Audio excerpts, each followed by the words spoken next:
for the nitty gritty. I know y'all been hearing the rumors and everything that's been transpiring around about my whereabouts and what I'm gonna do. And I like for y'all to hear it from me and not from anyone else. It is what it is. Either in coaching, you get elevated or you get terminated. Ain't no other way. You either elevated or terminated. And it ain't no graveyard for coaches where they die at the place. It don't work like that. They either gonna run you off or you gonna walk off upon your own recognizance.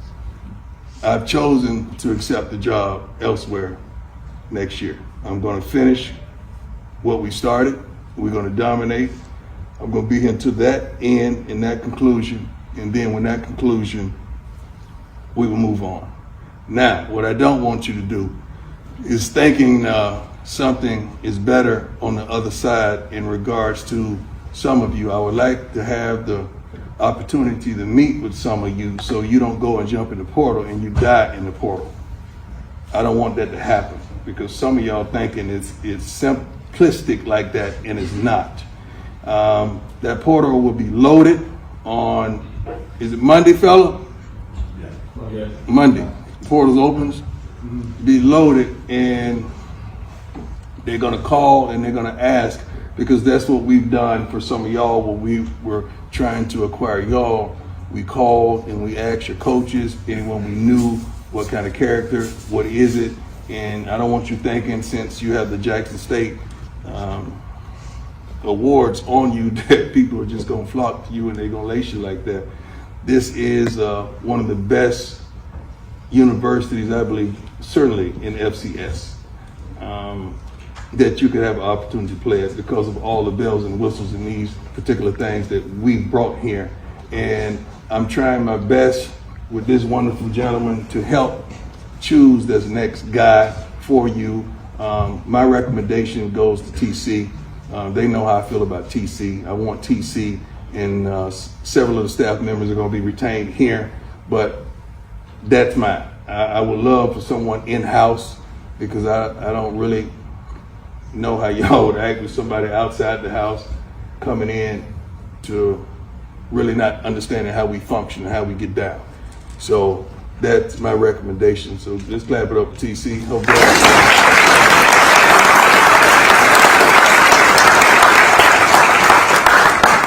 hope that's how it goes down. But that's not his sole decision. So don't put it on him. He has a hierarchy that he must go through for that to happen, right? AD, I would not be here if it weren't for this man. With all, you have no idea the trials and tribulations that we stood back to back and worked out for some of the things that you don't even know about, some of the things that y'all have no idea about.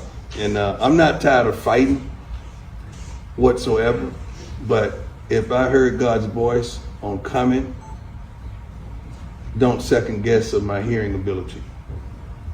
I know God, and I know when he shifts, and I know when he moves, and I know how he gets down with me. I always questioned things when I was a player. How can you be so dominant and have to play for 5 football teams? That don't make sense to me. I ask God that often, but then I had to understand when he's taking you from faith to faith, from glory to glory, and allowing you to provoke change in different places. That's why he would allow me to play for 5 darn football teams and 4 baseball teams, because it doesn't supposed to happen like that. But I understand the calling that he has on my life. And I feel like I got to do something about it. It's been 4 or more African-American head coaches at the next level that has been terminated. I haven't heard not one other than a candidate like myself to replace them. So to me, that's a problem that many don't think about, but that's a problem. If someone don't step up and step out and hold it down for us, there's a problem. And many of detractors, I guess they don't understand college football consists of 70% African-American. I don't care where you at. It just happens to be more at a HBCU. But it's not like I'm not gonna speaking to the lives of young African American men and women alike, because my challenge is still to provoke change no matter where I am. We got a few positions already taken care of because I'm bringing my luggage with me, and it's Louis. Okay. It ain't gonna be no more of the mess that these wonderful fans, the student body, and some of your parents have put up with for probably 2 decades now. I'm coming. And when I get here, it's gonna be change. Coach Prime's first home game is against Nebraska, and we're going to give him a Colorado Buffalo welcome with black and gold. So we expect everybody to come up and show up. Don't sell your tickets, because we know who you are, and that's not going to work. But I just want to go back to when this process started on October 2nd, when we made a change, and we said that we were going to go out and find the best coach in America to lead this program. This fall is going to be the 100th anniversary of football being played in Folsom Field, 100th year. And the first home game, as I said, is going to be against Nebraska in our 100th season. And we've got a gentleman that's going to lead us into that season. And I want to tell you what I know about him in the short time that I've gotten to know him. He's confident. He knows what he wants and what his expectations are. He's a man of faith, a man of character, integrity, an incredible family man, and he's a leader of men. And he is going to be our the chancellor said 25th and maybe the 28th head coach, 28th in our history.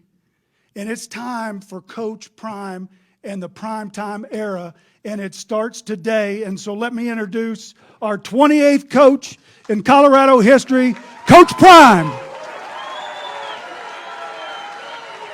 I got to give you this now.